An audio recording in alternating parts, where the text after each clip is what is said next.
우리나라 국민의 사망 원인 2위를 기록하고 있는 이것. 바로 심장질환인데요. 연령이 높아질수록 사망률도 높아지는 심장질환.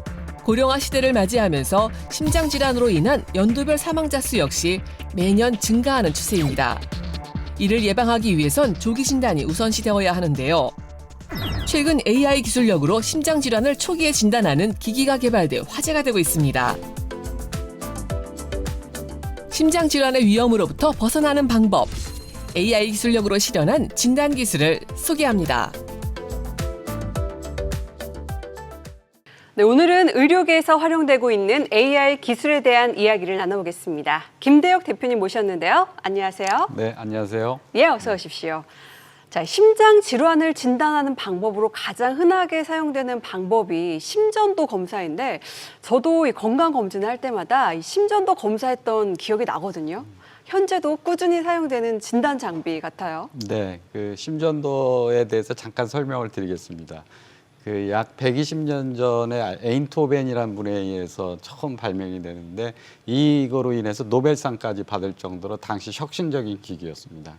그래서 심전도는 심장의 정기적인 활동을 체표면에서 모여가지고 심장의 어떤 질환 상태를 이제 진단하는 기기입니다. 사실 1990년대 초반만 해더라도 국내에서 심장을 진단할 수 있는 기기는 유일한 장비가 심전도 기기였습니다. 하지만은 그동안 과학기술의 발전으로 인해서 심장 초음파, 관상동맥 CT, 관성동맥 조영술 등 아주 첨단 장비들이 개발되면서 사실 심전도에 대한 관심은 많이 떨어졌고 그 영향력도 많이 떨어진 바가 사실입니다.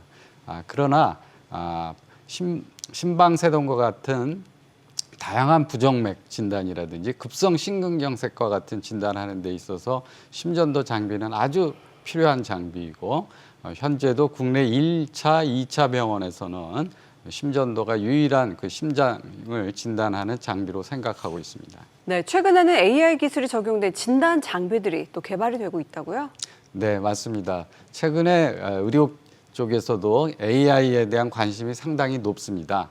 초창기에는 영상의학 쪽에 많이 도입이 되었습니다. 그래서 의사 선생님들이 엑스레이라든지 CT 등 판독을 할 때 인공지능이 똑같이 흉내내는 거였습니다. 그래서 현재 많이 도입이 돼 있고 정확도도 높고 의사 선생님들의 판독을 많이 도와주고 있습니다.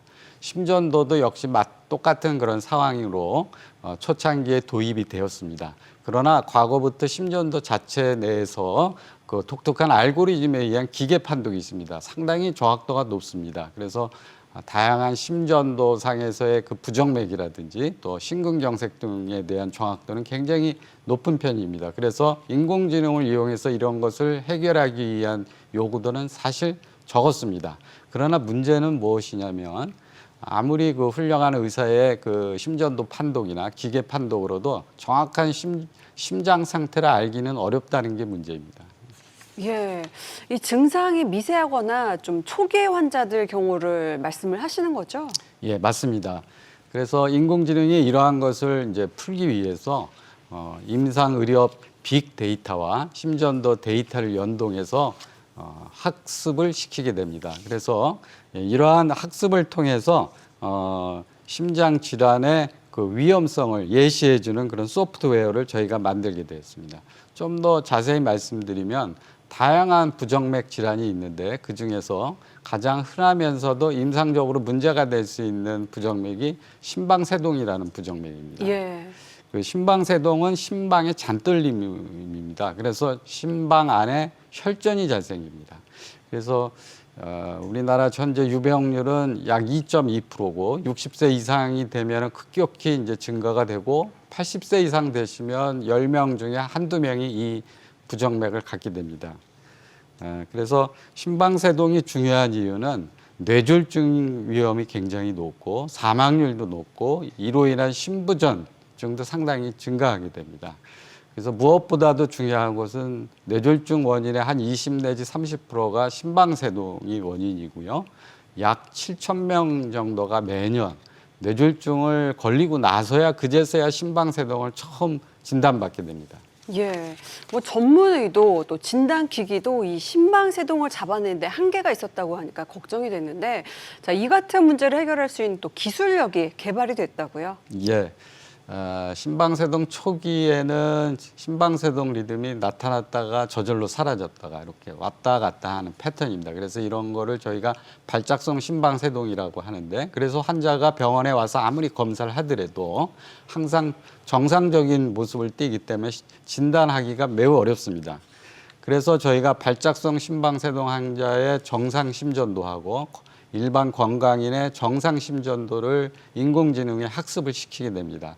그래서 정상 심전도에서 발작성 심방세동의 가능성을 예시해주는 소프트웨어를 개발하게 되었습니다. 그래서 아무리 경험 많은 의사라도 정상 심전도에서 발작성 심방세동 가능성을 발견하는 것은 거의 불가능합니다.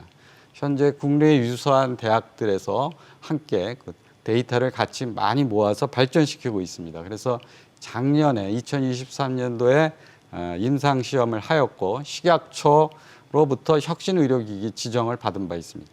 예, 이 진단의 정확도는 어떤가요? 네, 임상시험 결과는 전체적인 정확도는 0.907 정도입니다. 그래서 일이 완벽한 진단을 의미하는 거거든요. 그래서 상당히 높은 정확도를 갖고 있습니다. 예, 앞으로도 더 기대가 되는데, 실제 또 해당 기술력을 검증하는 과정에서도 심방세동이 발견이 된 그런 사례도 있다고요? 네, 그 현재까지 심방세동을 스크린하는 방법은 나이입니다. 그게 무슨 말씀이냐면은 65세 이상 되면은 심전도를 한 번씩 찍어보는 걸 권고하고 있고, 75세 이상 되면은 심전도 모니터 같은 패치 검사를 한번 해봐라 하고 권유를 하고 있습니다. 저희가 타 대학병원 선생님들과 함께 금년 심장학회에 연구를 한 편 발표를 했습니다. 그 건강검진센터에서 약 1,900명 정도의 심방세동 과거력이 없는 환자를 대상으로 일주일 동안 그 심전도 모니터하는 패치를 붙였습니다. 약 31명에서 심방세동이 발견이 되었습니다. 그걸 이제 저희가 분석을 해봤더니 기존의 나이를 기반으로 해서 심방세동을 찾는 것보다는 인공지능을 통해서 고위험군을 찾아내서 그러한 환자들을 패치 검사를 하는 게 훨씬 효율적이다라는 것을 발표하였습니다. 그래서 이런 여러 가지 근거를 통해서 금년에 저희가 보건복지부에서 고시를 발표하였고, 그래서 내년부터 실제 병원에서 사용할 수 있게 되었습니다. 예, 또 이 심방세동 진단 외에도 심장의 나이를 측정하는 그런 기술도 개발을 하셨다고 들었습니다. 네, 맞습니다. 그 사람은 나이가 들면서 이제 노화가 되는데, 그 사실 각 장기마다 노화의 정도가 다르다고 보고가 되고 있습니다. 그래서 저희가 약 50만 건 이상의 심전도 데이터를 갖고 있는데, 이를 통해서 심장 나이를 개발하게 되었습니다. 이러한 그 심장 나이는 실제 자기 나이하고 상당히 유사하게 아주 잘 맞추고 있습니다. 근데 이제 무엇이 문제냐면은 인공지능이 말하는 심장 나이가 실제 나이보다 6살이 많을 때 전체적인 사망률이라든지 심혈관 질환으로 인한 사망률, 입원율들이 2~3배 이상 높다는 사실을 밝혀서 저희가 발표를 하였고요. 그래서 과연 이게 한 병원 내 사건 사고인데 전체 병원급에서는 어떨까 해서 저희가 국민건강보험 빅데이터 약 12만 명을 매치해가지고 추적 관찰을 했는데 놀랍게도 똑같은 사실이 나왔습니다. 예, 이 심장의 나이가 많아짐에 따라서 유병률, 사망률이 같이 높아질 수 있다, 이런 말씀이신 거죠? 예, 그렇습니다. 그래서 저희가 지금 한 병원에서 심장 건강 나이를 서비스를 하고 있습니다. 현재 한 케이스를 말씀드리면 6살 심장 나이가 많아서 심장내과 진료를 권유받은 환자가 있었습니다. 과거 검진에서는 전혀 그런 얘기를 듣지 못했던 환자인데요. 그래서 심장내과 외래에 와서 심장 검사를 하였는데 심장 초음파상 한 3 곱하기 4cm의 심장 내에 그 점액종이 발견되어서 심장 수술을 통해서 제거를 하게 되었고 예. 환자는 아주 건강하게 퇴원하였습니다. 그래서 아주 보람된 케이스였습니다. 네. 뭐 진단 의학 분야에서도 앞으로의 AI 활용이 더욱더 주목이 되는 사례였던 것 같은데 자, 끝으로 앞으로의 목표는 또 어떻게 되시는지 궁금합니다.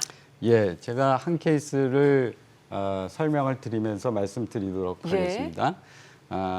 호흡곤란을 통해서 한 환자가 응급실을 통해서 입원을 하였는데요.